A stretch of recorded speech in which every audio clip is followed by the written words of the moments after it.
Ano ang koneksyon ng mga robot ngayon sa China doon sa Mark of the Beast at sa Antikristo? Ito ba ang gagamitin pagdating ng tribulation?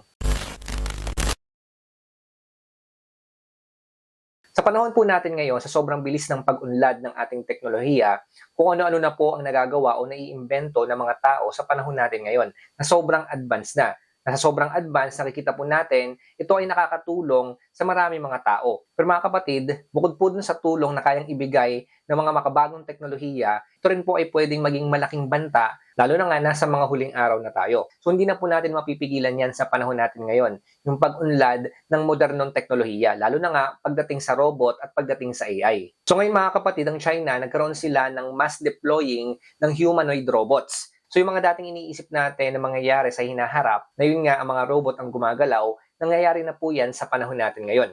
So kapag naririnig po natin yung salitang humanoid robots, ang unang pumapasok sa atin ay yung mga napapanood po natin sa mga sci-fi movie o yung mga pelikula na pumapatungkol sa hinaharap. Pero mga kapatid, yung mga napapanood po natin sa pelikula noon na pumapatungkol sa robot, halos nangyayari na po yan sa panahon natin ngayon. At yan po ay nangyayari sa China. So hindi na po siya imagination. Hindi na rin po ito prototype o pang-exhibit lamang. Hindi na rin po ito demo sa mga tech events. Ito po ay totoong gagamitin na sa pang-araw-araw na operasyon.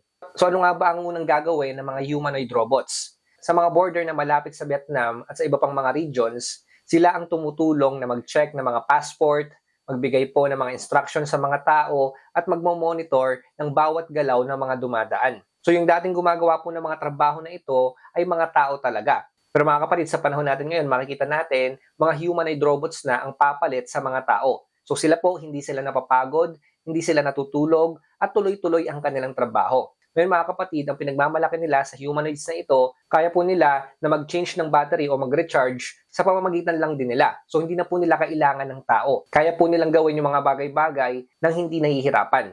Bukod po dyan sa mga pabrika at sa mga warehouse, may mga humanoids robot na rin po. Sila po ay nag-aangat o nagbubuhat ng mga mabibigat na bagay na hindi kayang buhatin ng ordinaryong tao. Sila rin po yung nag-aayos ng mga items doon po sa mga shelves. Sila rin po yung mga nag-i-scan ng mga produkto, nag-check ng mga inventory, at tumutulong na mag-process ng data. So kung titingnan po natin maigi, ito po ay mas accurate na magagawa ng mga robot. So kung isipin niyo po mga kapatid, dati kailangan maraming tao para gawin yung mga gawain ito. Pero ngayon, isang robot lang, kaya niya na magtrabaho ng dire-diretso, walang break, at walang reklamo. Hindi katulad sa mga tao. May mga lugar na rin po tulad ng airports, government buildings, public offices na may humanoid robots na nag-a-assist sa mga tao. Nagtuturo sila ng direksyon, sumasagot sa iba't ibang mga basic questions, at tumutulong po sa crowd management. So literal po na parang may robot employee na kasama doon po sa workplace. So dito mga kapatid, hindi lang po ilang piraso yung mga robot, kundi ito po ay isang mass deployment. Ayon po sa mga ulat, daang-daang libo na mga humanoid robots ang naka-line up para i-deploy sa maraming lugar sa China. So ang humanoid robots ay hindi na po experiment. Isa na po silang bahagi ng national strategy doon sa China.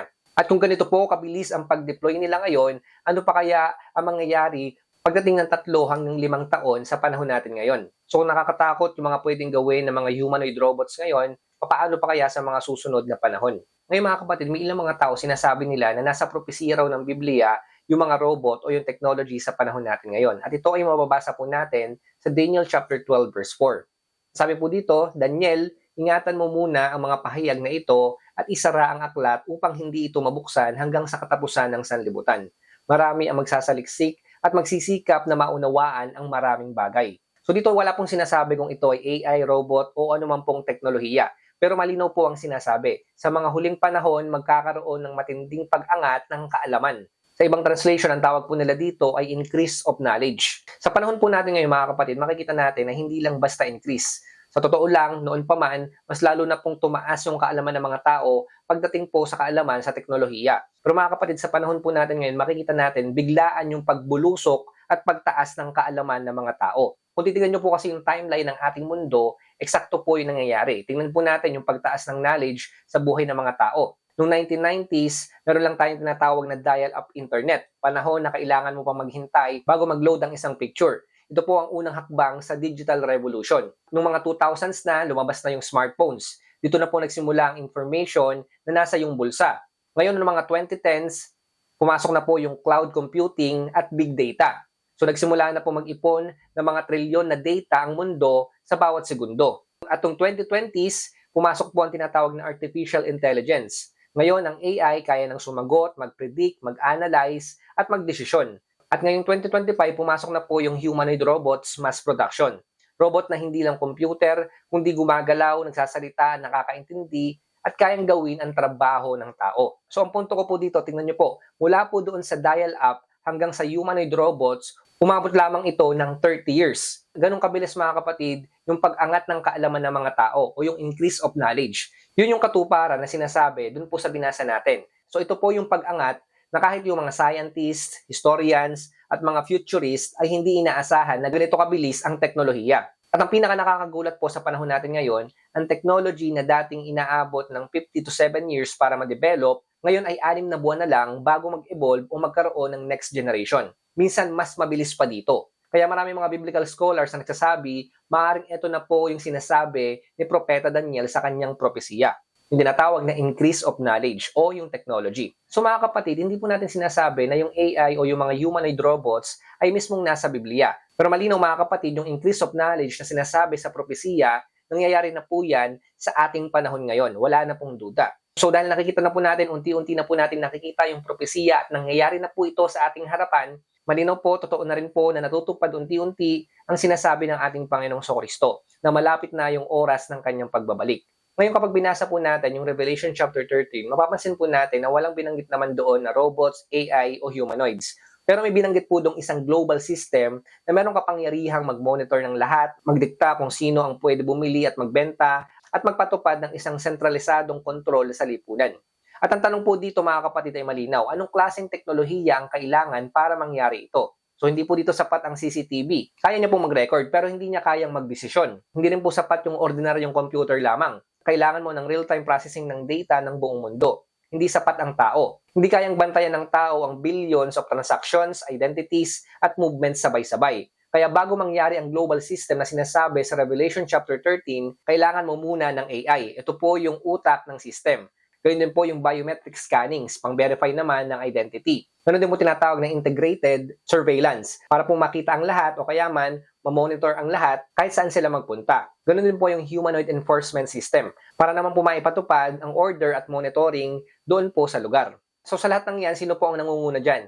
Walang iba kundi ang China. Sila po ang mayroong pinakamalaking AI development, facial recognition network, smart city programs, surveillance, infrastructure, at ngayon, humanoid robot deployment.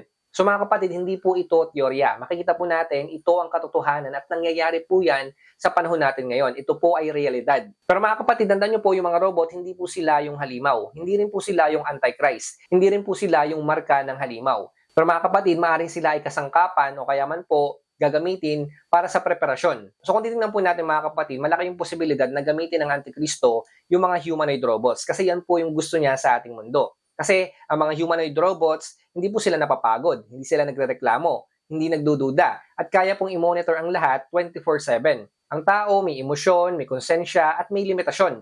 Pero ang humanoid robots, walang pagod, walang puso, walang moral, at program lang para sumunod. So ito po yung pinakakailangan ng Antikristo para sa global control. Ang Antichrist po, hindi niya kailangan purasahin yung mundo. Hindi niya po kailangan ng takot para mag-submit yung mga tao. Isa lang po ang kailangan niya. Yun po yung tinatawag natin na convenience.